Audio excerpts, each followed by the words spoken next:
일본이 충격에 빠졌습니다. 단 하루 만에 자신들이 공개한 결정적 증거가 전 세계를 향한 거짓이었다는 사실이 드러났기 때문입니다. 일본은 당황했고 미국과 유럽은 이건 뭔가 있다라며 연속으로 긴급 분석에 들어갔습니다. 그리고 바로 다음 날 유엔에 제출된 일본의 847페이지 자료 중 무려 31개가 조작된 정황이 포착됐습니다. 대체 무슨 일이 벌어진 걸까요? 지금부터 그 숨막히는 전말을 공개합니다. 여러분의 구독과 좋아요로 함께 해주세요.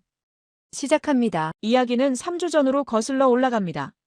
11월 12일 제네바에 있는 제 사무실로 긴급 보고서가 날아왔어요. 동아시아 담당관이 직접 들고 왔습니다. 의장님, 일본이 움직였습니다. 보고서를 펼치자 위성 사진이 보였어요. 대마도 북쪽 해역에 일본 해상자위대 함정 세척이 배치된 모습이었습니다. 이게 뭡니까? 해상 봉쇄 태세입니다. 공식적으로는 훈련이라고 하지만 배치 패턴을 보면 완전히 전투 준비 상태예요. 저는 눈살을 찌푸렸습니다.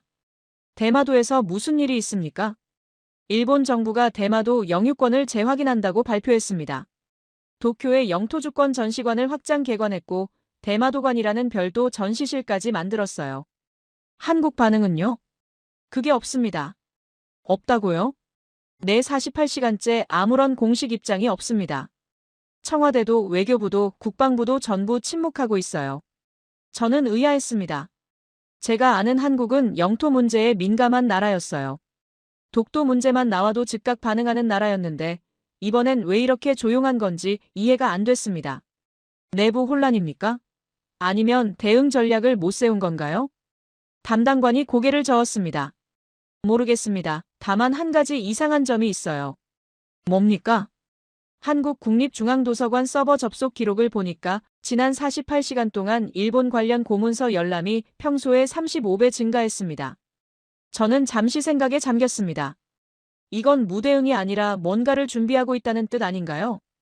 계속 모니터링하세요. 양측 동향 모두요. 11월 15일 상황이 더 복잡해졌습니다. 일본이 유엔에 공식 서한을 보낸 겁니다. 대마도 영유권에 대한 국제법적 확인을 요청한다는 내용이었어요. 저는 서한을 읽으면서 눈썹을 치켜 올렸습니다. 보통 영토 분쟁 당사국은 유엔 개입을 꺼립니다. 국제심의에 들어가면 결과를 예측하기 어렵거든요. 그런데 일본이 먼저 유엔의 판단을 요청하다니. 자신 있다는 뜻이군요. 담당관이 고개를 끄덕였습니다. 일본 외무성이 2년 전부터 자료를 준비해왔다고 합니다. 고지도, 고문서, 역사학자 자문, 법률 검토까지 완벽하게 갖췄다고 자부하는 모양이에요. 저는 서한을 책상에 내려놓았습니다. 한국에도 통보했습니까? 네, 한국 외교부에 공식 통보됐고 한국도 심의에 참여 의사를 밝혔습니다. 그럼 심의 일정을 잡아야겠군요. 11월 18일, 저는 유엔 국제법위원회 긴급회의를 소집했습니다. 안건은 대마도 영유권 분쟁 특별심의 개시 여부였어요. 15개국 위원이 참석했고 만장일치로 심의 개시가 결정됐습니다. 회의가 끝난 후 저는 양측의 자료 제출을 요청했습니다. 일본은 3일 만에 방대한 자료를 보내왔어요. 총 847페이지 분량이었습니다. 고지도 복제본 31점, 고문서 사본 58건, 역사학자 의견서 14건, 법률 검토 보고서 23건. 대단한 준비였습니다. 최소 2년은 공들인 티가 났어요. 그런데 한국은 일주일이 지나도 아무것도 보내오지 않았습니다. 담당관이 걱정스러운 표정으로 물었습니다. 한국이 심의를 포기한 걸까요? 저도 의아했어요. 참여 의사를 밝혀놓고 자료를 안 보내다니. 독촉 서한을 보내세요. 이틀 후 한국에서 답신이 왔습니다. 자료는 심의 당일 직접 가져가겠습니다. 이게 뭔 뜻인가요?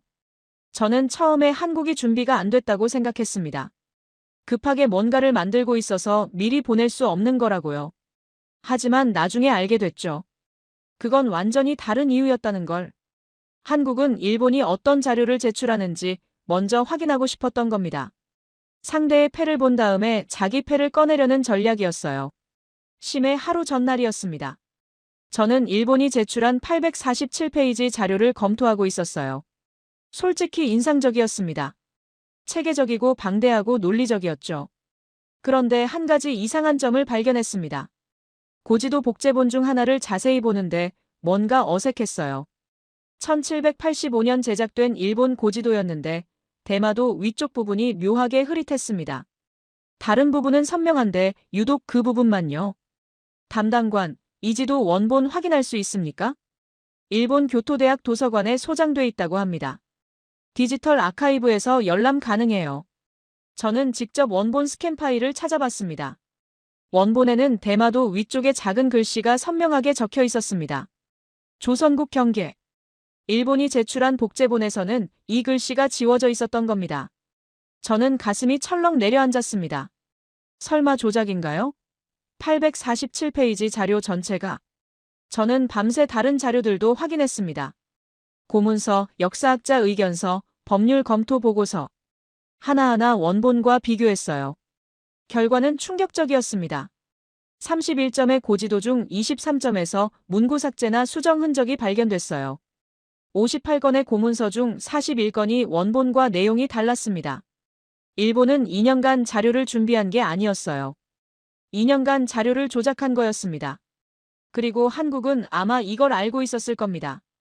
그들이 자료를 미리 안 보낸 이유가 이제 이해됐어요. 일본의 조작을 확인한 다음 정확히 그 부분을 찌르려고 기다린 거였죠. 내일 심의에서 무슨 일이 벌어질지 저는 어렴풋이 예감할 수 있었습니다.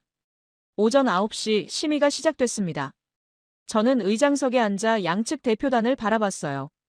일본 측은 7명이 서류 더미와 함께 자리했고 한국 측은 5명이 거의 빈손으로 앉아 있었습니다. 그럼 일본 대표의 발언부터 시작하겠습니다. 일본 수석 대표가 발언대로 걸어갔습니다. 60대 초반의 노련한 외교관이었어요. 준비된 발표 자료를 화면에 띄우고 자신감 넘치는 목소리로 말했습니다. 의장님, 위원 여러분. 대마도는 역사적으로나 국제법적으로나 명백한 일본 고유의 영토입니다.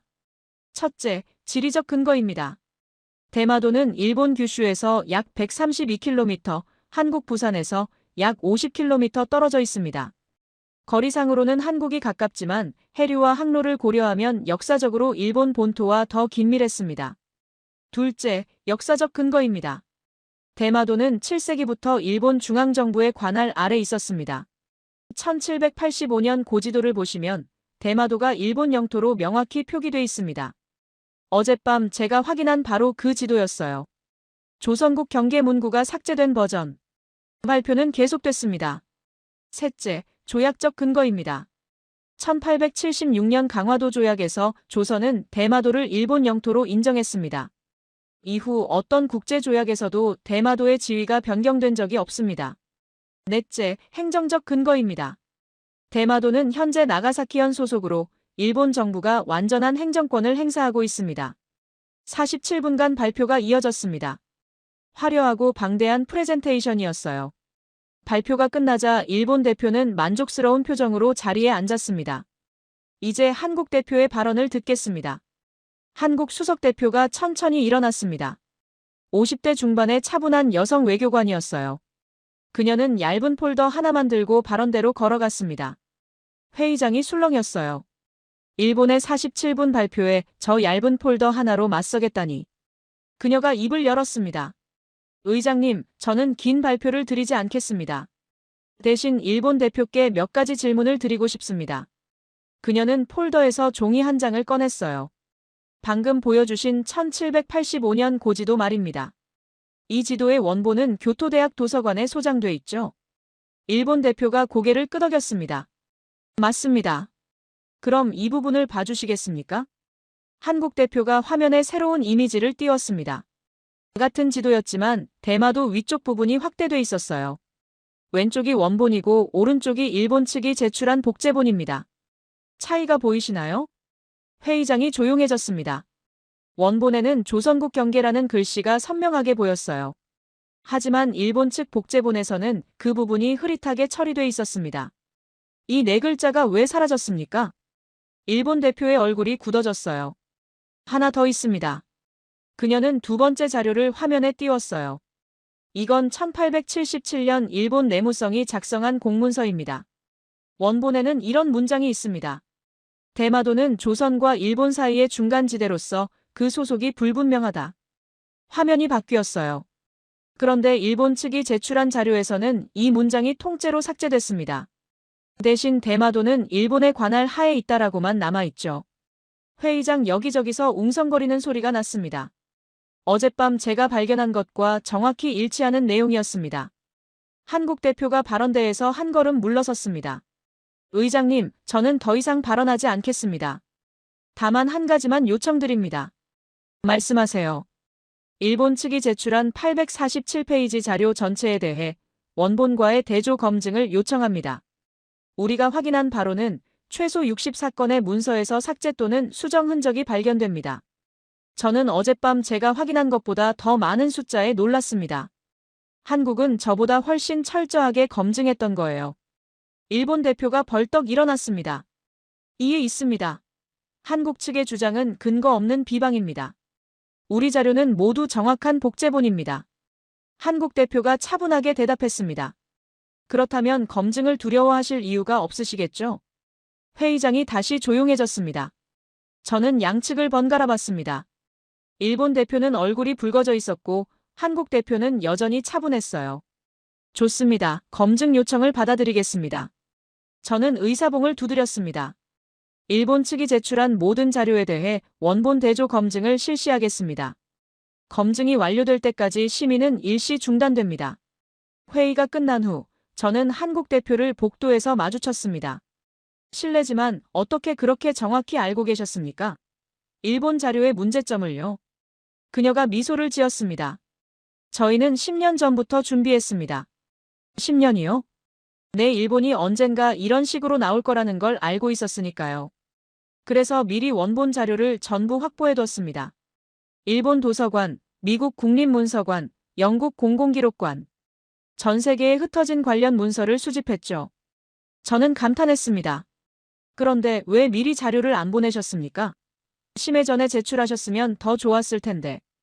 그녀가 잠시 생각하더니 대답했습니다. 일본이 어떤 자료를 들고 올지 정확히 알아야 했으니까요. 그들이 패를 먼저 보여줘야 저희가 정확히 반박할 수 있었습니다. 그럼 일본이 다른 자료를 가져왔으면 어쩌려고요? 괜찮습니다. 저희는 모든 시나리오에 대비했으니까요. 어떤 자료를 가져오든 원본을 대조할 준비가 돼 있었습니다. 저는 고개를 끄덕였습니다. 이게 10년간의 준비라는 거구나. 상대가 뭘 하든 어떻게 나오든 전부 예상하고 대응책을 마련해두는 것. 한국 대표가 돌아서며 말했습니다. 의장님, 검증 결과가 나오면 아마 더 놀라실 겁니다. 저희가 발견한 건 60사건만이 아니거든요. 더 있다는 겁니까? 네, 하지만 나머지는 때가 되면 말씀드리겠습니다. 그녀는 미소를 남기고 사라졌습니다. 저는 복도에 서서 한참을 생각했습니다. 10년간 준비한 침묵. 상대의 패를 기다린 인내. 그리고 정확한 타이밍에 터뜨리는 한방. 이게 한국의 전략이었구나. 저는 처음으로 이 심의의 결과가 궁금해지기 시작했습니다. 검증이 끝나면 무슨 일이 벌어질까? 한국이 감춰둔 나머지 카드는 뭘까? 제네바의 하늘에는 눈이 내리기 시작했습니다. 하지만 그 고요함 속에서 거대한 폭풍이 준비되고 있다는 걸 저는 느낄 수 있었습니다. 검증 작업이 시작됐습니다. 유엔 국제법위원회 산하 문서검증팀이 꾸려졌어요. 독일, 프랑스, 브라질, 인도, 남아프리카 공화국에서 온 전문가 11명이었습니다. 역사학자, 문서감정사, 국제법 학자들로 구성됐죠. 한국과 일본은 객관성을 위해 철저히 배제됐습니다. 검증팀 책임자는 프랑스 소르본대 장 피에르 뒤발 교수였어요. 고문서 감정 분야에서 30년 경력을 가진 분이죠. 유럽 왕실 문서부터 중세 양피지까지 그의 손을 거치지 않은 역사 문서가 없을 정도였습니다. 그의 눈은 어떤 위조도 놓치지 않는다는 평판이 있었어요. 첫날 아침, 뒤발 교수가 검증실에 들어갔습니다. 테이블 위에는 일본이 제출한 847페이지 자료가 산더미처럼 쌓여 있었어요. 고지도 복제본, 고문서 사본, 역사학자 의견서, 법률 검토 보고서. 양으로만 보면 정말 대단한 준비였죠. 뒤발 교수가 첫 번째 지도를 펼쳤습니다. 1785년 제작된 일본 고지도였어요. 원본 파일 띄워주세요. 조수가 교토대학 디지털 아카이브에서 원본 스캔을 불러왔습니다. 두 이미지가 대형 모니터에 나란히 떴어요. 5분도 안 돼서 뒤발 교수가 손을 들었습니다. 의장님, 이건 명백한 조작입니다. 저는 급히 검증실로 갔어요. 어디가 문제입니까? 대마도 북쪽 끝부분을 보세요. 그가 확대경으로 화면을 가리켰습니다. 원본에는 조선국 경계라는 글자가 선명합니다. 네 글자가 또렷하게 보이죠. 그런데 일본 측 복제본에서는 이 부분만 흐릿하게 처리됐어요. 저도 화면을 자세히 들여다봤습니다. 차이가 눈에 확 들어왔어요. 다른 부분은 전부 선명한데 유독 그 네 글자 부분만 뿌옇게 번져 있었습니다. 마치 오래된 얼룩처럼 보이게 만들어놨더군요. 자연적 손상일 가능성은요? 전혀 없습니다. 가장자리 픽셀 패턴을 분석해봤어요. 디지털 편집 도구로 지운 흔적이 명확합니다. 자연적 손상이나 복제 과정의 오류와는 완전히 다른 패턴이에요. 저는 숨을 크게 들이쉬었습니다. 첫 번째 문서부터 조작이 확인된 겁니다. 그런데 이건 시작에 불과했어요. 검증은 계속됐습니다. 이틀째, 뒤발 교수팀이 고지도 31점을 전부 확인했어요. 결과는 충격적이었습니다. 31점 중 27점에서 문제가 발견된 거예요. 삭제된 문구, 변경된 경계선, 추가된 표기. 수법은 다양했지만 방향은 하나였습니다. 전부 대마도가 일본 영토라는 주장을 뒷받침하는 쪽으로 수정돼 있었죠. 의장님, 패턴이 보입니다. 뒤발 교수가 저를 불렀어요. 27점 모두 같은 방식이에요. 조선이나 한국과의 연관성을 보여주는 표기는 삭제하고 일본 관할임을 나타내는 표기는 강조하거나 추가했습니다. 누군가 명확한 지침을 갖고 체계적으로 작업한 겁니다. 사흘째, 고문서 검증이 시작됐습니다. 첫 번째 문서는 1877년 일본 내무성 공문서였어요. 한국 대표가 지적했던 바로 그 문서였죠. 원본과 비교하자 결과는 명확했습니다. 대마도는 조선과 일본 사이의 중간지대로서 그 소속이 불분명하다는 핵심 문장이 통째로 빠져 있었어요. 하지만 그게 끝이 아니었습니다. 인도에서 온 문서감정사 아르준 박사가 다른 부분을 발견했어요. 3페이지 하단을 보세요. 원본에는 대마도주가 조선 국왕에게 조공을 바쳤다는 기록이 있습니다. 300년간 지속된 조공 관계에 대한 상세한 서술이에요. 그런데 복제본에서는 이 단락 전체가 사라졌습니다. 조공 기록까지 삭제했다고요? 저는 점점 할 말을 잃어갔습니다. 나흘째, 검증팀은 가장 충격적인 발견을 했습니다. 뒤발 교수가 급하게 저를 불렀어요. 의장님, 이건 대마도 문제만이 아닙니다. 무슨 뜻입니까? 1905년 시마네현 고시 관련 문서를 보세요. 일본이 독도를 편입할 때 작성한 건데 그가 화면을 전환했어요. 일본 측 자료에는 독도가 무주지, 그러니까 주인 없는 땅이라서 편입한다고 돼 있습니다. 이게 일본이 100년 넘게 주장해온 논리예요. 아무도 살지 않는 빈 섬을 합법적으로 편입했다는 거죠. 그런데요? 원본을 찾아보니 이런 문장이 있었습니다. 화면에 원본 사진이 떴어요. 뒤발 교수가 한 줄을 가리켰습니다. 조선국 관할 도서에 대한 선점 가능성 검토. 저는 의자에서 몸을 일으켰어요. 일본 정부가 조선 영토인 걸 알면서 편입했다는 겁니까? 그렇게 해석될 수밖에 없습니다. 무주지가 아니라는 걸 인지하고 있었다는 증거예요. 이 한 줄이 일본의 무주지 선점론을 완전히 뒤집습니다. 저는 잠시 말을 잇지 못했어요. 이건 대마도를 넘어서는 문제였습니다. 일본이 100년 넘게 주장해온 독도 영유권의 기반 자체가 흔들리는 순간이었죠. 의장님, 저는 30년간 수천 건의 문서를 감정했습니다.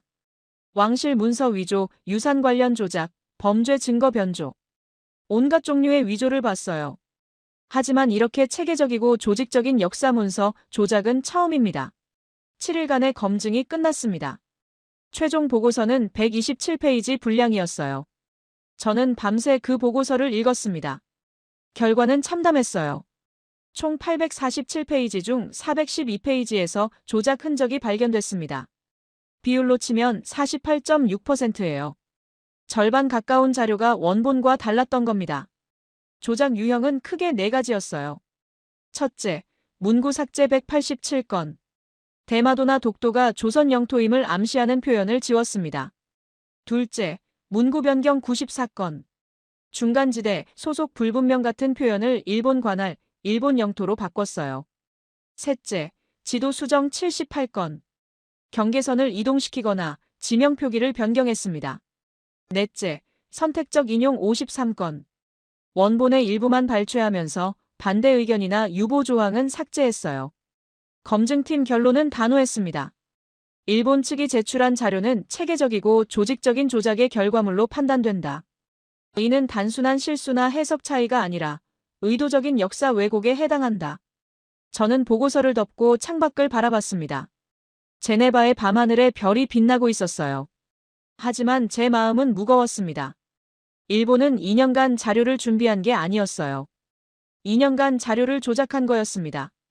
그리고 그걸 유엔에 제출하면서 이길 수 있다고 확신했죠. 내일 이 결과를 발표하면 세계는 진실을 알게 될 겁니다. 그리고 일본은 변명할 말을 찾지 못하겠죠. 오전 10시 유엔 국제법위원회 본회의장. 63개국 대표단이 자리를 채웠습니다. 취재진도 평소의 3배가 몰렸어요. 검증 결과 발표가 있다는 소식이 퍼지면서 전 세계의 이목이 집중된 거죠. 저는 의장석에 앉아 마이크를 켰습니다. 지난 7일간 문서검증팀이 일본 측 제출 자료를 분석한 결과를 보고드리겠습니다. 회의장이 숨을 죽였어요. 총 847페이지 중 412페이지, 비율로 48.6%에서 원본과의 불일치가 확인됐습니다. 술렁임이 일었어요. 검증팀은 이를 단순한 오류가 아닌 의도적 조작으로 판단했습니다. 문구 삭제 187건, 문구 변경 94건, 지도 수정 78건, 선택적 인용 53건이 확인됐습니다. 일본 대표단 좌석에서 소란이 일었어요. 특히 심각한 것은 조작이 대마도 관련 문서에만 국한되지 않았다는 점입니다. 1905년 독도 편입 관련 문서에서도 동일한 패턴의 조작이 발견됐습니다. 일본 수석 대표가 벌떡 일어났습니다. 이에 있습니다. 검증 과정에 문제가 있어요. 우리 측 전문가가 참여하지 않았습니다. 저는 차분하게 대답했어요. 검증팀은 5개국 전문가로 구성됐고 한국과 일본 모두 배제됐습니다. 객관성을 위한 조치였죠. 양측 모두 동등하게 배제된 겁니다. 하지만 이의가 있으시면 서면으로 제출해 주시기 바랍니다. 그는 할 말을 잃고 자리에 앉았어요. 47분간 자신감 넘치게 발표하던 모습은 온데간데 없었습니다. 발표가 끝나자 각국 대표들이 연이어 발언을 요청했어요. 첫 번째는 중국 대표였습니다. 의장님, 이번 검증 결과는 매우 심각합니다. 일본의 역사 왜곡은 어제 오늘 일이 아니에요. 위안부 문제, 난징 학살, 강제징용. 그들은 항상 이런 식이었습니다. 이번 일은 빙산의 일각에 불과해요. 독일 대표가 뒤를 이었습니다. 저희 독일은 2차 대전 후 과거를 철저히 반성했습니다. 교과서에 모든 진실을 담았고 피해국의 진심으로 사죄했죠. 그게 80년 전 일입니다. 하지만 일본은 지금까지도 같은 짓을 반복하고 있어요. 역사를 왜곡하는 나라가 어떻게 미래를 논할 수 있겠습니까? 프랑스 대표도 가세했어요. 조작된 증거를 국제기구에 제출한 건 심각한 문제입니다. 이건 단순한 실수로 넘길 수 없어요. 국제 질서에 대한 도전이고 신뢰의 근본을 훼손하는 행위입니다. 미국 대표의 발언이 결정타였습니다. 저희는 일본과 오랜 동맹입니다. 70년 넘게 함께 해왔죠. 하지만 동맹이라고 거짓을 옹호할 순 없어요. 진실은 진실이고 조작은 조작입니다. 조작된 증거로 영토를 주장하는 건 받아들일 수 없습니다. 동맹국 미국까지 등을 돌린 겁니다. 저는 한국 대표단을 봤어요. 그들은 여전히 조용했습니다. 승리의 미소도 없었고 비꼬는 표정도 없었어요. 일본을 비난하는 발언도 하지 않았죠. 그저 차분하게 앉아서 회의 진행을 지켜보고 있었습니다. 이게 품격이구나. 저는 그때 깨달았어요. 이긴 쪽이 굳이 떠들 필요가 없는 거구나. 회의가 끝난 후 국제 언론이 폭발했습니다. BBC가 15분짜리 특집 리포트를 내보냈어요. 일본의 역사 왜곡 전력을 총정리하는 내용이었습니다. 독도, 센카쿠, 위안부, 강제징용까지 전부 다뤘죠. 마지막에는 독일과 일본의 과거사 대응을 비교하면서 신랄하게 비판했어요. CNN은 한 발 더 나갔습니다. 현직 미국 의회 의원 인터뷰를 내보내면서 미일 동맹 재검토 필요성까지 언급했어요. 동맹은 신뢰를 기반으로 한다. 거짓말하는 동맹을 어떻게 믿을 수 있겠는가라는 발언이 특히 화제가 됐죠. 로이터, AP, AFP 등 주요 통신사가 일제히 속보를 타전했어요. 전 세계 신문 일면에 이 소식이 실렸습니다. 도쿄에서도 난리가 났어요. 일본 야당 대표가 긴급 기자회견을 열었습니다. 정부는 국민에게 진실을 밝혀야 합니다. 유엔에 조작된 자료를 제출한 게 사실이라면 이건 국가적 치욕이에요. 관계자 전원이 책임을 져야 합니다. 여당 내부에서도 균열이 시작됐어요. 일부 의원들이 외무성 장관 경질을 요구하는 성명을 발표했습니다. 내각 지지율은 하루 만에 12%포인트 급락했죠. 증시도 폭락했어요. 니케이 지수가 하루 만에 4.7% 떨어졌고 엔화 가치도 달러 대비 3.2% 하락했습니다.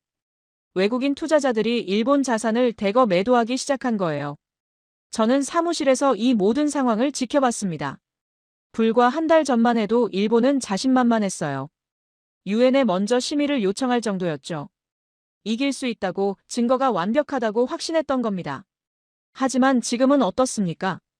국제사회에서 고립되고 국내에서 비판받고 동맹국에게 외면당하고 경제까지 흔들리고 있었습니다. 자신감 넘치던 그 모습은 온데간데 없이 사라졌죠. 그때 제 이메일로 긴급 메시지가 도착했어요. 발신자는 도쿄 주재 유엔 연락관이었습니다. 긴급 보고 일본 외무성 전직 고위 관료가 접촉을 시도하고 있습니다. 요시다 게니치 58세. 2019년부터 2023년까지 외무성 아시아국에서 근무했습니다.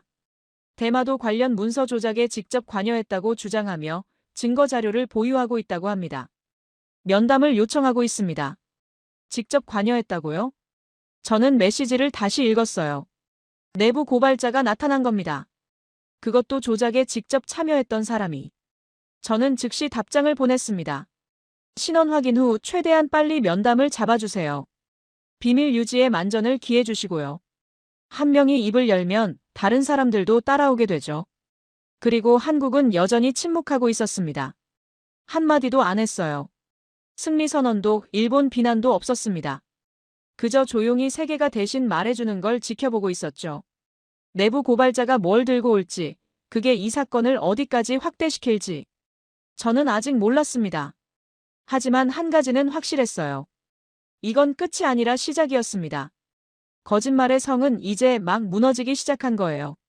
저는 제네바 외곽의 한 호텔에서 요시다 게니치를 만났습니다.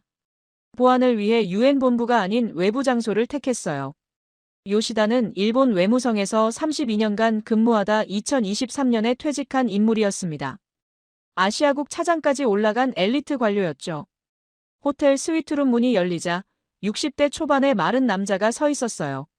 눈 밑에 짙은 그림자가 있었고 손이 미세하게 떨리고 있었습니다. 잠을 제대로 못 잔 티가 역력했죠. 슈미트 의장님이시죠? 맞습니다. 요시다 씨, 직접 연락 주셔서 감사합니다. 우리는 창가 소파에 마주 앉았어요. 그가 무릎 위에 올려놓은 서류 가방이 눈에 들어왔습니다. 묵직해 보였어요. 바로 본론으로 들어가죠. 당신이 문서 조작에 직접 관여했다고 하셨는데 구체적으로 설명해 주시겠습니까? 긴 침묵 후에 입을 열었습니다. 2019년 봄이었습니다. 외무성 장관실에서 긴급 지시가 내려왔어요. 대마도 영유권 관련 자료를 정비하라는 내용이었죠. 정비요? 처음에는 저도 그게 무슨 뜻인지 몰랐습니다. 단순히 기존 자료를 정리하라는 건 줄 알았어요. 그런데 상급자가 구체적인 가이드라인을 줬습니다. 그가 서류 가방에서 문서 한 뭉치를 꺼냈어요. 이겁니다. 내부 지침서예요. 제목이 역사자료 정비 매뉴얼입니다. 저는 문서를 받아들었어요. 첫 페이지에 극비라는 도장이 찍혀 있었습니다. 3페이지를 보세요. 펼쳐보니 구체적인 지시사항이 나열돼 있었어요. 조선 또는 한국과의 연관성을 암시하는 표현은 삭제할 것. 소속 불분명, 중간지대 등의 표현은 일본 관할로 수정할 것. 수정이 불가능한 문서는 목록에서 제외할 것. 저는 눈을 크게 떴어요. 이게 공식 문서입니까? 내 외무성 장관 직인이 찍힌 공식 지시문입니다. 저도 처음엔 믿기 어려웠어요. 국가기관이 이런 지시를 내리다니. 거부하지 않으셨습니까? 요시다의 표정이 어두워졌어요. 거부한 사람이 있었습니다. 제 부하 직원이었어요. 그는 양심에 어긋난다며 거부했죠. 2주 후에 지방으로 발령났습니다. 오키나와 끝자락에 있는 작은 출장소로요. 사실상 좌천이었습니다. 그가 고개를 숙였어요. 저는 비겁했습니다. 가족도 있었고 은퇴까지 몇 년 남지 않았고 핑계야 많았죠. 결국 저는 지시를 따랐습니다. 구체적으로 어떤 작업을 하셨습니까? 고지도와 고문서 원본을 스캔한 뒤 문제가 되는 부분을 디지털로 수정했습니다. 전문 업체에 외주를 줬어요. 물론 그들은 왜 이런 작업을 하는지 몰랐죠. 그냥 문서 복원이라고만 알았습니다. 저는 메모를 하면서 들었어요. 작업량이 얼마나 됐습니까? 2019년부터 2023년까지 4년간 약 1200건의 문서를 수정했습니다. 제가 직접 관여한 건 그중 340건 정도예요. 1200건이요? 유엔에 제출된 847페이지보다 훨씬 많은 양이었어요. 나머지는 어디에 있습니까? 외무성 지하 문서고에 보관돼 있습니다. 그리고 일부는 영토주권 전시관에 전시됐고요. 이번 유엔 제출 자료는 그중 일부만 추린 겁니다. 요시다가 서류 가방에서 또 다른 문서를 꺼냈어요. 이건 제가 직접 작업한 문서들의 원본과 수정본 비교표입니다. 340건 전부 정리해뒀어요. 어떤 부분을 어떻게 수정했는지, 누구 지시로 했는지까지 기록돼 있습니다. 저는 그 문서 뭉치를 받아들었어요. 상당한 두께였습니다. 왜 이렇게까지 준비하셨습니까? 퇴직 후에도 증거를 모을 필요가 없었을 텐데요. 퇴직하고 나서야 제가 뭘 했는지 깨달았습니다. 32년간 국가를 위해 일한다고 생각했는데 실은 국가의 거짓말에 동조한 거였어요. 그가 다시 저를 봤어요. 손자가 있습니다. 이제 5살이에요. 그 아이가 자라서 역사를 배울 때 저는 어떤 얼굴로 그 아이를 볼 수 있을까요? 할아버지가 역사를 조작했다는 걸 알면? 잠시 침묵이 흘렀어요. 그래서 결심했습니다. 최소한 진실은 남겨야겠다고. 제가 한 일에 대한 책임을 져야겠다고요. 저는 고개를 끄덕였습니다. 용기 있는 결정입니다. 용기가 아닙니다. 의장님, 너무 늦은 참회예요. 면담은 3시간 동안 이어졌습니다. 요시다는 외무성 내부의 조직 체계, 지시 개통, 예산 집행, 외주 업체 정보까지 상세하게 설명했어요. 그가 제공한 문서만 470페이지에 달했습니다. 면담이 끝날 때쯤 저는 한 가지 질문을 했어요. 독도 관련 문서도 조작됐습니까? 요시다가 씁쓸하게 웃었어요. 독도는 대마도보다 더 오래됐습니다. 제가 외무성에 들어간 1991년에 이미 정비된 자료들이 쓰이고 있었어요. 1905년 편입 관련 문서, 무주지 선점 논리를 뒷받침하는 자료들. 전부 손이 간 겁니다. 증거가 있습니까? 직접적인 증거는 제가 갖고 있지 않아요. 하지만 어디를 찾아봐야 하는지는 압니다. 제가 아는 정보를 전부 드리겠습니다. 저는 자리에서 일어나며 말했어요. 요시다 씨, 당신의 증언은 역사적으로 매우 중요합니다. 진실을 밝혀주셔서 감사합니다. 저를 고마워하지 마세요, 의장님. 저는 범죄자입니다. 다만 더 늦기 전에 털어놓고 싶었을 뿐이에요. 호텔을 나서면서 저는 생각했습니다. 거짓말의 성이 무너지고 있구나. 밖에서 공격받는 것보다 안에서 배신당하는 게 더 치명적이지. 요시다 같은 사람이 한 명 나타나면 곧 2번째, 3번째가 따라온다. 그리고 저는 확신했어요. 이 이야기는 아직 끝나지 않았다는 걸. 요시다의 증언이 공개됐습니다. 유엔 국제법위원회 긴급 브리핑을 통해서였어요. 저는 63개국 대표단 앞에서 요시다가 제공한 문서들을 설명했습니다. 일본 외무성은 2019년부터 최소 1200건의 역사 문서를 조직적으로 조작했습니다. 이 작업에는 연간 23억엔의 예산이 투입됐고 전담부서가 운영됐습니다. 회의장이 웅성거렸어요. 더 심각한 것은 이러한 조작이 대마도에만 국한되지 않는다는 점입니다. 독도 관련 문서에서도 동일한 패턴이 오랫동안 지속돼 왔다는 증언이 있습니다. 일본 대표가 소리쳤어요. 요시다는 배신자입니다. 그의 증언은 신빙성이 없어요. 저는 차분하게 대답했어요. 요시다 씨가 제공한 470페이지 문서는 검증팀이 확인했습니다. 외무성 장관 직인, 내부 결제 문서, 예산 집행 내역까지 전부 진본입니다. 신빙성 문제가 있다면 구체적으로 지적해 주시기 바랍니다. 일본 대표는 입을 다물었어요. 그날 오후, 도쿄에서 2번째 폭탄이 터졌습니다. NHK 출신 전직 프로듀서가 기자회견을 연 겁니다. 사토 유키코 53세. 25년간 다큐멘터리를 제작하다 2022년에 퇴사한 여성이었어요. 저는 2019년 대마도의 진실이라는 특집 프로그램을 제작했습니다. 카메라 앞에서 그녀의 목소리는 떨리고 있었어요. 방송 2주 전 외무성 관계자가 방송국을 찾아왔습니다. 그리고 구체적인 수정 요구를 했어요. 어떤 자료를 써야 하고 어떤 표현을 써야 하는지까지 지시했습니다. 그녀가 서류를 들어올렸어요. 이건 당시 외무성이 보낸 수정 요청서입니다. 조선과의 관련성 최소화, 일본 영토임을 강조, 애매한 역사적 사실 생략하라고 적혀 있어요. 기자들이 술렁였습니다. 저는 처음에 거부하려 했습니다. 하지만 방송국 경영진이 압력을 넣었어요. 외무성 요구를 따르지 않으면 프로그램을 폐지하겠다고 했죠. 결국 저는 굴복했습니다. 그녀의 눈에 눈물이 맺혔어요. 그때 만든 프로그램이 영토주권 전시관에 전시됐고 이번 유엔 제출 자료에도 포함됐습니다. 제가 만든 거짓이 국제무대까지 간 겁니다. 더 이상 침묵할 수 없었습니다. 두 번째 내부 고발자였어요. 그것도 정부가 아닌 언론에서 나온 거죠. 같은 날 저녁 세 번째 폭로가 이어졌습니다. 오키나와 출신 역사학자 다나카 히로시가 성명을 발표한 겁니다. 79세의 노학자였어요. 저는 50년간 류큐 역사를 연구해왔습니다. 그리고 일본 정부가 오키나와의 역사를 어떻게 왜곡해왔는지 직접 목격했습니다. 그의 목소리는 분노로 떨리고 있었어요. 대마도에서 지금 벌어지는 일은 과거 오키나와에서 벌어진 일과 똑같습니다. 역사를 지우고 정체성을 부정하고 자기들 입맛대로 바꾸는 거죠. 그가 카메라를 똑바로 봤어요. 독도도 마찬가지입니다. 일본이 주장하는 1905년 무주지 편입은 거짓말이에요. 그들은 조선 영토인 걸 알면서 편입한 겁니다. 저는 그 증거를 갖고 있습니다. 3명의 일본인이 연이어 자국 정부를 고발한 겁니다. 국제 언론은 광란의 보도를 쏟아냈어요. 일본 역사 왜곡, 내부 폭로 연쇄, 외무성 조작 스캔들, 독도까지 확대, 일본 정부 신뢰 완전 붕괴.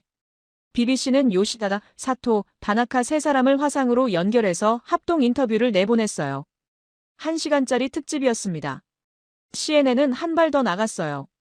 1905년 독도 편입 관련 원본 문서를 입수했다면서 단독 보도를 했습니다. 무주지가 아니라는 걸 일본 정부가 알고 있었다는 내용이었죠. 한국 정부가 처음으로 공식 입장을 냈습니다. 그동안 한마디도 안 하던 한국이 드디어 움직인 거예요. 하지만 발표 내용은 의외였습니다. 대한민국 정부는 유엔 국제법위원회의 검증 결과와 내부 고발자들의 증언에 주목하고 있습니다. 우리는 추가적인 논평을 자제하며 국제사회의 객관적 판단을 존중합니다. 그게 전부였어요. 일본을 비난하지 않았습니다. 승리를 선언하지도 않았어요. 사과를 요구하지도 않았죠. 그저 국제사회의 판단을 존중한다고만 했습니다. 국제 언론은 오히려 이 대응에 감탄했어요. 뉴욕타임스가 사설을 실었습니다. 한국의 침묵은 그 어떤 연설보다 강력하다. 그들은 스스로 떠들 필요가 없다. 진실이, 증거가, 그리고 세계가 대신 말해주기 때문이다. 워싱턴 포스트도 비슷한 논조였어요. 한국은 품격의 정치가 무엇인지 보여주고 있다. 상대가 무너질 때 조롱하지 않고 이겼을 때 자랑하지 않는다. 이것이 진정한 강자의 모습이다. 저는 이 기사들을 읽으면서 고개를 끄덕였습니다. 한국은 처음부터 끝까지 일관됐어요. 떠들지 않았고 과시하지 않았고 감정적으로 대응하지 않았습니다. 그저 증거를 준비하고 때를 기다리고 진실이 드러나게 했죠. 그리고 지금 세계가 그들 편에서 말하고 있었습니다. 저는 사무실에서 보고서를 정리하고 있었어요. 내일 있을 유엔 국제법위원회 최종 회의 준비였습니다. 검증 결과, 내부 고발자 증언, 각국 입장을 종합해서 권고안을 만들어야 했죠. 그때 문이 노크됐어요. 들어오세요. 문이 열리고 한국 수석 대표가 들어왔습니다. 처음 만났을 때 얇은 폴더 하나 들고 왔던 그 여성 외교관이었어요. 의장님, 잠시 시간 되시겠습니까? 물론이죠. 앉으세요. 그녀가 맞은편 의자에 앉았어요. 내일 회의에서 최종 권고안이 발표되겠죠? 그렇습니다. 저희는 어떤 결과가 나오든 수용할 준비가 돼 있습니다. 다만 한 가지 부탁드리고 싶은 게 있어요. 말씀하세요. 일본을 너무 몰아붙이지 않았으면 합니다. 저는 의아했어요. 무슨 뜻입니까? 지금 일본이 한 일을 보셨잖아요. 알고 있습니다. 하지만 우리의 목적은 일본을 굴복시키는 게 아니에요. 진실을 밝히는 겁니다. 일본이 스스로 반성하고 변화할 기회를 줘야 합니다. 관대하시군요. 관대한 게 아닙니다. 현명한 거죠. 의장님, 한국과 일본은 이웃입니다. 싫어도 계속 옆에서 살아야 해요. 이번 일로 일본을 완전히 굴복시키면 그들은 수십 년간 한국을 원망할 겁니다. 그게 우리에게 좋을까요? 그럼 어떤 결과를 원하십니까? 진실이 기록되면 됩니다. 일본이 역사를 조작했다는 사실이 국제사회에 공식적으로 남으면 돼요. 나머지는 시간이 해결할 겁니다. 그녀가 일어나며 말했어요. 한국은 복수를 원하지 않습니다. 정의를 원할 뿐이에요. 그리고 정의는 상대를 짓밟는 게 아니라 진실을 밝히는 겁니다. 문이 닫히고 저는 한참 동안 그 자리에 앉아 있었습니다. 이게 한국이구나. 10년을 준비하고 침묵으로 싸우고 이기고도 관대함을 보여주는 나라. 저는 내일 발표할 권고안을 다시 펼쳤어요. 그리고 몇 가지 문구를 수정하기 시작했습니다. 오전 10시 유엔 국제법위원회 최종 회의가 열렸습니다. 한 달간의 심의를 마무리하는 자리였어요. 63개국 대표단이 전원 참석했고 취재진은 역대 최대 규모로 몰렸습니다.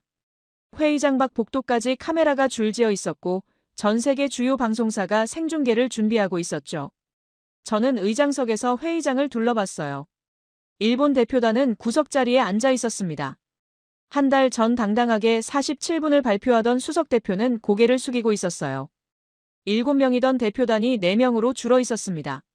나머지 3명은 본국으로 소환됐다고 들었죠. 외무성 차관은 이미 사임했고 담당 국장은 직위해제 상태였습니다.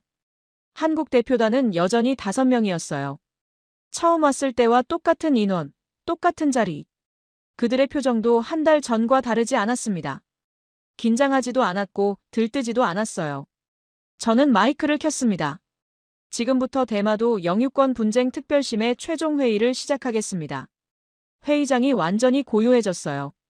지난 한 달간 본위원회는 양측이 제출한 자료를 검토하고 5개국 전문가로 구성된 검증팀의 분석을 받았으며 3명의 내부 고발자 증언을 청취했습니다. 오늘은 그 결과를 바탕으로 최종 권고안을 발표하겠습니다. 저는 준비한 문서를 펼쳤어요. 첫째, 자료 검증 결과입니다. 회의장의 시선이 일제히 제게로 향했습니다. 일본 측이 제출한 847페이지 자료 중 412페이지 비율로 48.6%에서 원본과의 불일치가 확인됐습니다. 검증팀은 이를 단순한 오류가 아닌 의도적 조작으로 판단했습니다. 문구 삭제 187건, 문구 변경 94건, 지도 수정 78건, 선택적 인용 53건이 확인됐습니다. 일본 대표단 좌석에서 신음소리가 새어나왔어요. 반면 한국 측이 제출한 127건의 자료는 전원 일치로 진본 판정을 받았습니다.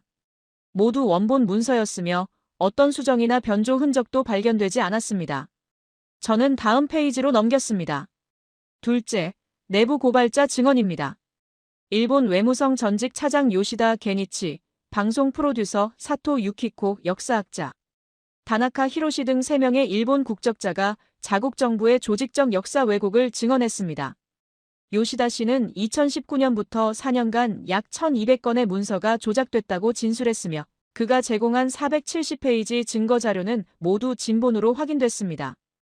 회의장 여기저기서 웅성거리는 소리가 났어요. 사토 씨는 외무성이 방송 내용에 직접 개입했다는 증거를 제시했고 다나카 씨는 독도 편입 당시 일본 정부가 조선 영토임을 인지하고 있었다는 문서를 공개했습니다. 저는 잠시 말을 멈추고 물을 한 모금 마셨어요. 셋째, 역사적 사실 판단입니다. 검증된 자료를 종합한 결과 대마도는 역사적으로 조선과 긴밀한 관계를 유지해왔음이 확인됩니다. 저는 구체적인 근거를 나열했습니다. 1443년 조선 세종 시절 외교 문서에는 대마도주가 스스로를 조선의 번신이라 칭한 기록이 있습니다. 1609년 도쿠가와 막부 내부 문서에는 대마도가 조선과 일본 사이의 중간 지대라는 표현이 명시돼 있습니다. 1785년 일본에서 제작된 지도에도 조선국 경계라는 표기가 확인됩니다. 1877년 일본 내무성 공문서에는 대마도의 소속이 불분명하다는 내용이 있으며 대마도주가 조선 국왕에게 조공을 바친 기록은 300년간 지속됐습니다. 저는 문서에서 눈을 떼고 회의장을 바라봤어요. 따라서 일본이 주장하는 대마도는 역사적으로 명백한 일본 고유 영토라는 주장은 역사적 근거가 충분하지 않다고 판단됩니다.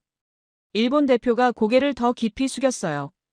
저는 다음 페이지로 넘겼습니다. 넷째, 독도 관련 사항입니다. 회의장이 다시 긴장했어요. 대마도를 넘어 독도까지 언급되자 분위기가 달라졌습니다. 이번 심의 과정에서 1905년 독도 편입 관련 문서의 조작 정황도 확인됐습니다. 일본은 독도가 무주지, 즉 주인 없는 땅이라서 편입했다고 주장해왔습니다. 하지만 내부 고발자 증언과 원본 문서 분석 결과 일본 정부가 독도가 조선 영토임을 인지하면서도 편입을 강행했다는 정황이 드러났습니다. 원본 문서에는 조선국 관할 도서에 대한 선점 가능성 검토라는 문장이 있었으나 일본 측이 제출한 자료에서는 이 문장이 삭제돼 있었습니다. 이에 본 위원회는 독도 영유권 문제에 대해서도 별도의 검토가 필요하다는 의견을 제시합니다. 일본 대표단 좌석에서 누군가 머리를 감싸 쥐었어요. 대마도뿐 아니라 독도까지 흔들리는 순간이었습니다. 저는 마지막 페이지를 펼쳤어요. 이상의 내용을 바탕으로 유엔 국제법위원회는 다음과 같이 권고합니다. 회의장이 완전히 조용해졌습니다. 첫째, 일본 정부는 역사자료 조작에 대해 국제사회에 공식 사과할 것을 권고합니다. 둘째, 일본 정부는 대마도 인근 해역에서의 군사적 행동을 중단하고 긴장 완화 조치를 취할 것을 권고합니다. 셋째, 대마도의 역사적 지위에 대해서는 한일 양국이 객관적 역사 연구를 바탕으로 대화할 것을 권고합니다. 넷째, 일본 정부는 향후 국제기구에 제출하는 모든 자료에 대해 원본 검증 절차를 의무화할 것을 권고합니다. 저는 문서를 덮었어요. 본 권고안에 대한 표결을 진행하겠습니다. 찬성하시는 국가는 손을 들어주십시오. 손이 올라가기 시작했어요. 중국이 먼저 손을 들었습니다. 프랑스, 독일, 영국이 뒤따랐어요. 브라질, 인도, 남아프리카 공화국, 호주, 캐나다. 하나둘 손이 올라갔습니다. 저는 숫자를 세기 시작했어요. 10개국, 20개국, 30개국. 미국 대표도 손을 들었습니다. 일본의 오랜 동맹국마저 찬성한 거예요. 최종 집계 결과 63개국 중 58개국이 찬성했습니다. 반대는 일본 1개국, 기권은 4개국이었어요. 기권한 나라들도 반대는 아니었습니다. 그저 중립을 지키려 했을 뿐이죠. 권고안이 압도적 다수로 채택됐습니다. 저는 의사봉을 두드렸어요. 그 순간 회의장 여기저기서 박수가 터져나왔습니다. 처음에는 작게, 그러다 점점 커지면서 회의장 전체를 채웠죠. 몇몇 대표단은 자리에서 일어나 기립박수를 보냈어요. 저는 한국 대표단을 봤어요. 그들은 박수를 치지 않았습니다. 환호하지도 않았어요. 그저 자리에 앉아서 조용히 고개를 숙이고 있었습니다. 회의가 끝난 후 각국 대표들이 한국 대표단에게 다가가 악수를 청했어요. 독일 대표가 말했습니다. 훌륭했습니다. 한 달간 지켜봤는데 당신들은 단 한 번도 감정적으로 대응하지 않았어요. 프랑스 대표도 악수를 청했어요. 우리 프랑스는 외교의 나라라고 자부해왔습니다. 하지만 오늘 한국에게 배웠어요.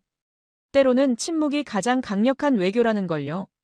브라질 대표는 이렇게 말했습니다. 남미에서 보기에 이건 단순한 영토 분쟁의 승리가 아닙니다. 진실이 거짓을 이긴 거예요. 역사적인 순간이었습니다. 미국 대표가 마지막으로 다가왔어요. 한국은 오늘 국제 외교의 새로운 모델을 제시했습니다. 워싱턴도 배워야 할 것 같아요. 한국 수석 대표는 모든 악수에 조용히 응하면서 같은 말을 반복했어요. 감사합니다. 하지만 이건 승리가 아닙니다. 진실이 밝혀진 것뿐이에요. 저는 그 장면을 지켜보다가 한국 수석 대표에게 다가갔습니다. 축하드립니다. 그녀가 고개를 저었어요. 축하받을 일이 아닙니다, 의장님. 우리는 그저 준비했던 걸 보여줬을 뿐이에요. 한 달 전에 물었던 질문이 있죠. 왜 자료를 미리 안 보내셨냐고요? 이제 답을 알 것 같습니다. 그녀가 미소를 지었어요. 어떤 답이죠? 먼저 떠드는 쪽이 지는 거였군요. 정확합니다, 의장님. 우리가 먼저 증거를 쏟아냈으면 일본은 대응할 시간이 있었을 거예요. 하지만 그들이 먼저 거짓말을 펼치게 두고 세계가 그걸 확인하게 한 다음 우리가 진실을 제시하면 반박의 여지가 없어지는 거죠. 10년 넘게 이 순간을 기다리신 겁니까? 기다린 게 아닙니다. 준비한 거예요. 기다림과 준비는 다릅니다. 기다림은 수동적이지만 준비는 능동적이거든요. 저는 고개를 끄덕였습니다. 대단한 전략이었습니다. 전략이 아니에요, 의장님. 그냥 진실을 믿은 거예요. 진실은 결국 드러난다고요. 우리는 그 시간을 앞당긴 것뿐입니다. 유엔 권고안 발표 다음 날이었습니다. 도쿄에서는 긴급 강요회의가 열렸어요. 그리고 오후 3시, 일본 총리가 대국민 담화를 발표했습니다.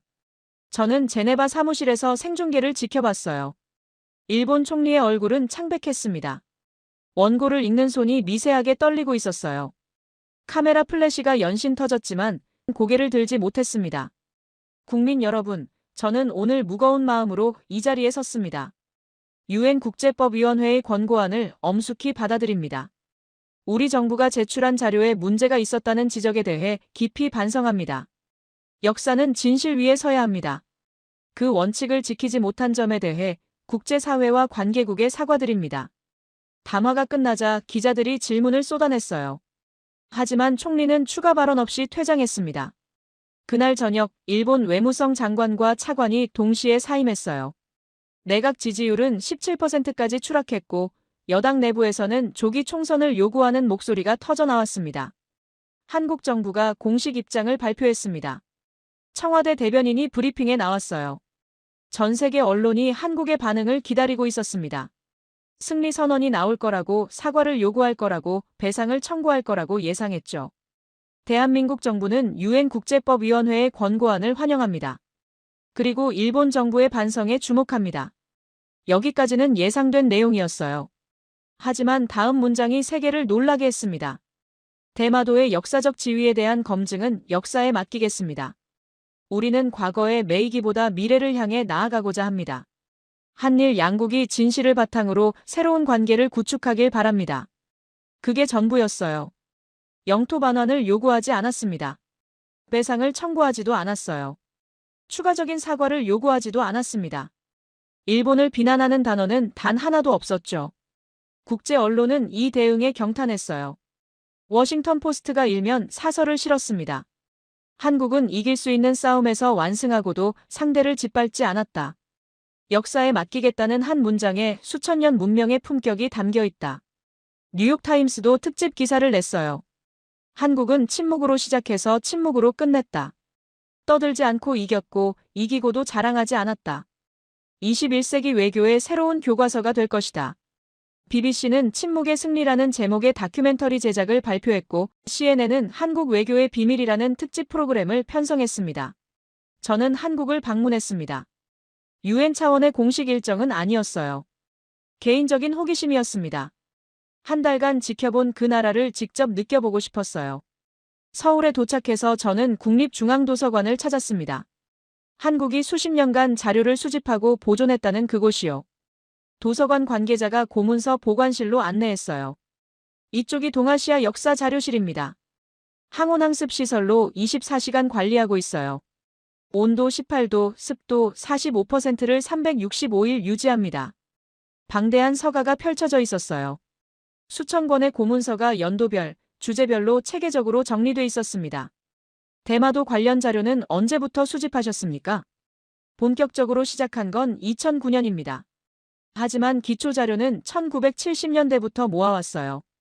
50년이 넘었군요. 내 독도 자료는 그보다 더 오래됐고요. 일본 국회도서관, 미국 국립문서관, 영국 공공기록관, 프랑스 외교문서고. 전 세계에 흩어진 문서를 하나하나 찾아서 수집했습니다. 저는 서가 사이를 걸으며 자료들을 살펴봤어요. 400년 전에 작성된 문서들이 마치 어제 만든 것처럼 보존돼 있었습니다. 한 가지 여쭤봐도 될까요? 네, 말씀하세요. 왜 미리 공개하지 않으셨습니까? 이 자료들이 있다는 걸 세계에 알렸으면. 일본이 도발하지 않았을 수도 있잖아요. 의장님, 우리가 먼저 자료를 공개하면 어떻게 될까요? 일본은 그게 조작이라고 주장하겠죠. 그러면 우리 주장 대 일본 주장, 서로 진위를 다투는 싸움이 됩니다. 그렇겠군요. 하지만 일본이 먼저 거짓말을 하고 세계가 그 거짓을 확인하고 일본 내부에서 고발자가 나오고 그 다음에 우리가 진실을 제시하면 누가 봐도 명백해지는 거죠. 저는 고개를 끄덕였습니다. 순서가 중요했군요.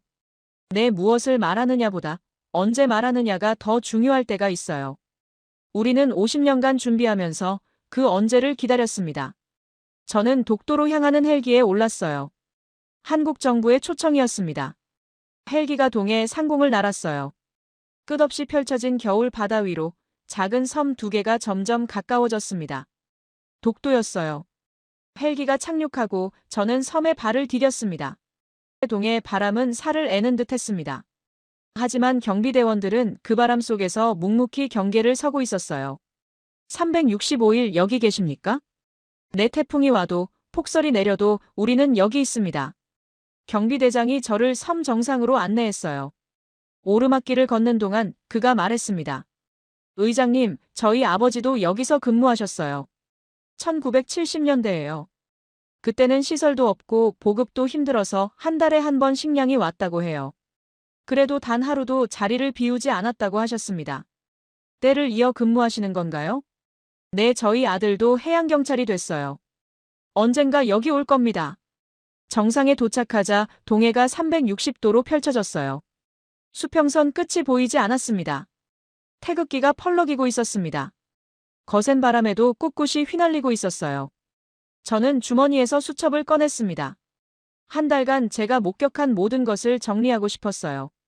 제네바에서 시작해서 이 작은 섬까지 온 여정을요. 펜을 들고 천천히 적었습니다. 이 나라는 50년을 준비했다. 그리고 한 달 만에 증명했다. 마지막 한 줄을 적었어요. 진짜 강한 나라는 이기고도 침묵한다. 수첩을 덮고 바다를 바라봤습니다. 한 달 전 일본이 대마도에 함정을 배치했을 때 세계는 한국의 침묵을 의아해했어요. 왜 반응하지 않는지, 왜 항의하지 않는지 이해하지 못했죠. 하지만 그 침묵 속에 50년의 준비가 있었습니다. 그 고유함 속에 수천 페이지의 증거가 있었어요. 한국은 떠들지 않았습니다. 하지만 세계가 들었어요. 한국은 자랑하지 않았습니다. 하지만 역사가 기록했어요. 한국은 복수하지 않았습니다. 하지만 진실이 승리했어요. 헬기로 돌아가는 길에 경비대장이 말했습니다. 의장님, 한 가지만 기억해 주세요. 뭘까요? 우리는 이 섬을 지키기 위해 70년을 싸웠습니다. 앞으로 70년도 싸울 겁니다. 하지만 우리가 원하는 건 싸움이 아니에요. 그럼 뭘 원하십니까? 그냥 조용히 여기 있고 싶어요. 아무도 뺏으러 오지 않는 평화로운 바다에서요. 그게 우리가 바라는 전부입니다. 저는 고개를 끄덕였습니다. 헬기가 이륙했어요. 독도가 점점 작아졌습니다. 하지만 태극기는 끝까지 선명하게 보였어요. 제네바로 돌아가는 비행기 안에서 저는 최종 보고서를 작성했습니다. 마지막 문장은 이렇게 썼어요. 한국은 이번 분쟁에서 새로운 외교의 모델을 제시했다. 그것은 힘의 과시가 아닌 진실의 제시였고 소음이 아닌 침묵이었으며 복수가 아닌 품격이었다. 역사는 이 한 달을 오래 기억할 것이다. 펜을 내려놓고 창밖을 바라봤습니다. 구름 아래로 태평양이 펼쳐져 있었어요. 저 바다 건너편에 한국이 있었습니다. 50년을 준비하고 한 달 만에 증명하고 이기고도 조용했던 그 나라가요. 저는 중얼거렸어요. 대단한 나라야. 그리고 수첩의 마지막 페이지를 펼쳐 한 문장을 더 적었습니다. 나도 이 나라처럼 살고 싶다. 떠들지 않고 증명하는 삶을. 대한민국의 품격 있는 승리를 응원하신다면 댓글에 대한민국 화이팅이라고 남겨주세요. 고맙습니다.